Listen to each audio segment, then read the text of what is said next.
大批军警用栏杆甚至出动坦克，将人群阻挡在法院外，就是怕情绪激动的家属听到判决结果，可能会气得冲入法院。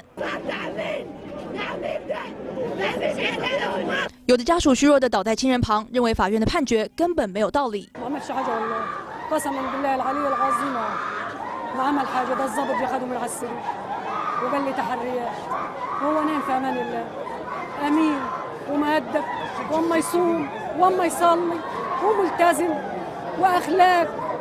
2013年8月，埃及明雅省的一间警局被攻击。今年3月，检方以暴动、煽动谋杀警察等罪名，判处穆斯林兄弟会529人死刑。而28号的判决，则是改将穆兄会领袖巴蒂以及682名支持者共683人判处死刑。يعني القضية العادية لما يبقى فيها متهم قتل واحد القضية بتتداول سنة واتنين انت فاهمني حضرتك لما يبقى فيها متهم واحد بسم الله ما شاء الله يعني من أول جلسة على طول يعني。纽约的人权组织表示，法官只用了数小时审理案件，且还阻止律师进行辩护，不符合正常的处理程序。而虽然最终定案仍需经过埃及总教咨询长在6月做出最后裁决，但外媒指出，法官还是有权无视他的意见，维持原判。UDN TV 黄正义编译。 Professor Sasaki, let me ask you about the Arab Spring Revolution. You have been staying in the Arab world for a long time, and you know almost every countries.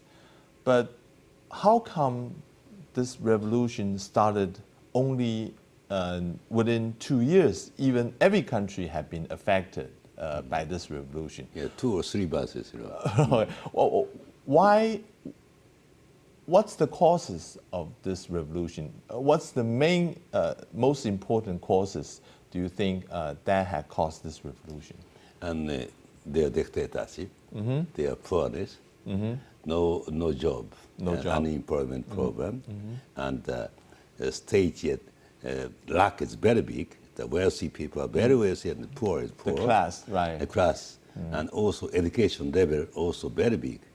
Some are studied at Harvard, Oxford, and Cambridge University, but others just 2 or 3 years in elementary school. So the people are suffering. But this is not only the reason. There are involvement from outside. There are certain reasons to blow up. And somebody put a fire, small fire, it can make very easily. And it's happened. And why the Tunisian revolution started? One guy graduated but no job and selling Beethoven fruits and so on, and he burned himself. The poorness, that's the reason. And it's exploded whole the Tunisia. And Egypt, also same. Very rich people, I know many rich people. And one of the best 3 OSC, the one is Egyptian, and but at the same time very poor. The rebels exist there, and the education and so on. So easy. The frustration always full of balloon. When somebody put fire, exploded. And Libya too. Libya is a little bit different. Libya doesn't reach such an educational level. And for example, Egypt is one of the example. American group supporting and Belgrade group are supporting from behind how to spread the information to the people in a short second. Yes. And it's put in a fire, and the people are ready to grow up. And it's happening in Egypt. And the Libyan's case, French government very strongly willing to crush Gaddafi regime. So the French government is supporting from behind, American government supporting from behind, the British government also supporting from behind, and it started in Benghazi, eastern part of Libya. And it's continued. But these 3 countries has a different position. Tunisia is mainly not so rich country and small population, and the influence of French education is spread, so they can dialogue, negotiate. But Egypt, they have a very strong army, the biggest army in the Arab countries. So army somehow can control all the region and country. But Libyan's case, there are, as I mentioned, kingdom, not established, how can I say, nation state. And Gaddafi started Jamahiriya style, the popular governing system, and he also didn't establish a nation state. So no one can lead as a Libya. The only can lead a tribal group, tribal leaders, and some religious leaders, or somehow ideological leader. Now in Libya, tribal leaders, the tribal group are very strong.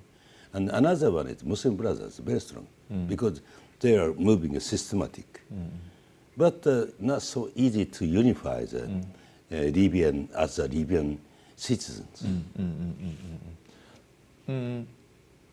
But you mentioned a lot of factors. Could you use those factors to explain what's happening in Syria? Yeah. Now we know the civil war is still going on. Yes. But it seems they have all kinds of those factors combined together. Yes. And do you think what will happen to Syria in the future? Has the civil war come to a halt? That the Becoming bigger or smaller, or become calmer, or the President Assad have been winning? What would be the outcome of the Syria civil war?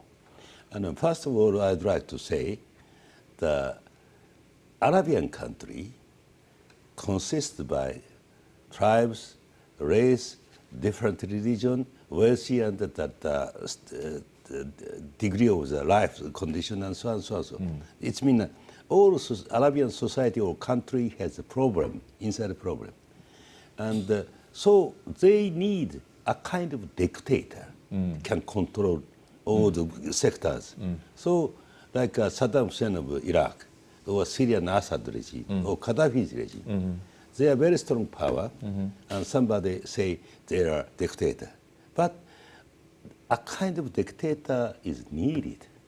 And dictator afraid for the people, maybe revolt some days and will assassinate or kill him. So dictator always giving bread and tea and sugar and minimum. But broken that. At the beginning, as I mentioned, as other Arab countries, Syrian people getting angry for the Assad regime. And they say, okay, we withdraw from Syrian army and establish SFA, Syrian Free Syrian Army, and start to fight. And some countries are willing to weakening the Syrian regime. So they support this FSA and sending jihadist Islamic command from Afghanistan, Algeria, or Tunisia, Morocco, and so on, so on. So those countries are Saudi Arabia and Qatar. Qatar. Yeah. And Turkish Erdogan gave a facility to pass weapon and money and fighters to enter to Syria, and chemical weapon too. So you think chemical weapon is provided from outside? Outside. But it's continued and continued, and some people, like Nusra group, is outsiders. Right. They are like, killing the Syrian soldier, the cutting body and taking take heart. lung and so on. The too bad. So America fed up. It's too much. And then America has lost their fighting spirit, and they reduced. Then Saudi watching America already escaped from this problem, so we can reduce. And Qatar also a little bit reduced. And finally remained Turkey. So I think it cannot continue because and FSA's fighter returned to government army. Not all, but some of them returning. So they are willing to keep Syria as a nation, not foreigners invading and crashing everything. And that's why President Assad had announced that they're going to have a presidential election in June. Yes. That means pretty much the situation is under control now. Yes. I don't know. It's very similar with Egypt. Egypt is a very complicated and confused condition. Egyptian government willing to let Sisi, former defense minister, to be a president. Right. And when Sisi became president, the social will become calm. That's your theory, Yeah. that And those Syria countries also- need a dictator to... Syria also, look, everybody support Assad. What's the problem? So they are willing to restart. That's why I think Assad decided to be an election on coming June. Why some of the rich countries like Saudi Arabia or Kuwait can escape from this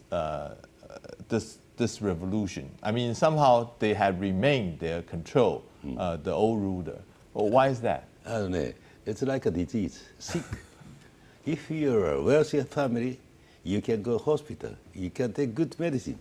You can have a good food, so you can keep your health. The wealthy country, they know how distribute money to the people Right. to finish the frustration, give a chance to work, and so. But poor country cannot do it. But the exception is Saudi Arabia. Kuwait population is less than 1 million. Qatar, Bahrain, United Arab Emirates are also not so big population, and their income is very big. So they can distribute money for the people, or maybe give a chance to work, or maybe give a chance to study abroad. But the Saudi Arabia population becomes more than 30 million. And the unemployment problem is existing in Saudi Arabia. 1/4 of the population in Saudi Arabia is poor level. So they are explode at any moment. That's why one of the princes condemned the government, Saudi government. Saudi royal family condemned Saudi regime is not democratic and so on. So we are like imprisoned people. We have no right to go outside, and we cannot communicate freely with other people and so on. And another Rouge prince also complained the royal family. And I mean, the scholars in Saudi Arabia complain government. And as I mentioned, Al-Khatif Shiite people complain Saudi government. So gradually it's coming out. And it's depend on the economic condition. The worst case is now Saudi Arabia. And Bahrain is not an oil producing country, are facing a similar problem. And Kuwait and Qatar and United Arab Emirates, they have a certain level of economy. So the disease is more right. In case of Saudi Arabia, once the king had passed away, Yes. the succession, although it had been chosen, the crown prince, Yes. to become the new king, Yes. but still there's a tension inside the country. Do you think that would create a big issue if the king had passed and there's a succession crisis? Is it possible? And one of my friends, a Japanese friend, living in Saudi Arabia more than 40 years. And he's not like me, he's very gentle. That's why he has many high standard level Saudi friends. I asked one day, what will happen in Saudi Arabia? He said that nothing will happen. Nothing will happen. But if King Abdullah died, the condition will change. Okay. I don't know, how can I expect and forecast about the Saudi future? He said like this. And look, king is king. And the crown prince, for example, Prince Salman, for example, or other king, their defense minister, their information minister, their the interior minister, and so on, so on. So the important person keep a security position. The security position is not popular between the people. So these people becoming higher and higher, and if he became a king, everybody hate him. So, and King Abdullah was old age, nice time the prince, and he became a nice prince. But the second generation is facing very difficult. At the beginning, nobody say the king is wrong, but the second generation, king is some problem. Right, The third king is bad, like this, gradually. So I think the Saudi condition is unfortunately fragile. Final question. About 2 or 3 years ago, when there's a revolution, and then Turkey seemed to become a new leader Yes. in the Middle East, and American and the West seem to think Turkey would be an alternative and a good model for the rest of all those Middle East countries. Arab or Middle Eastern right. countries. And it turned out that Turkey is not that good after all. So what would happen? What would those Arab countries, after they go through a revolution, is there any model or any good way of democracy that they can follow? As I mentioned, the Erdogan failed. He could be that's a good example for the Middle Eastern countries' leaders. But unfortunately, he got enough support, 49.8%. Then after, he changed his character. And the relation with the neighboring country became very bad. So now, by Erdogan system, Turkey cannot lead or cannot be a good example for other countries. But if something happened, as I mentioned, for example, Mr. Gül get out from the ruling party, or Baranj or Babajan get out from the ruling party, and they establish a new party, or kick out Erdogan, and return to the right direction. And if Turkish society and government going good, it will be a leader. And Turkey itself has such a potential, because they have a long history, 600 years more, Ottoman Empire. And the Ottoman Empire is like a United States or United Nations, because Ottoman Empire, Eastern European countries, Right. Asian countries, Central Asian Arabs are gathering. Right. And they choose from that ministers, and the Jewish people also became a minister. So it's like a United Nation. And between the Ottoman Empire area, it's a free trade, free passage. So it's like, how can I say, globalization of the economy. It's already they experience, so they can establish new system in the region, I think. I hope so. Thank you very much, Professor Sasaki, for your time and your insight on what's happening in Middle East. Thank you. Thank you very much. 我们等一下回来再看今天有哪些重要的国际消息。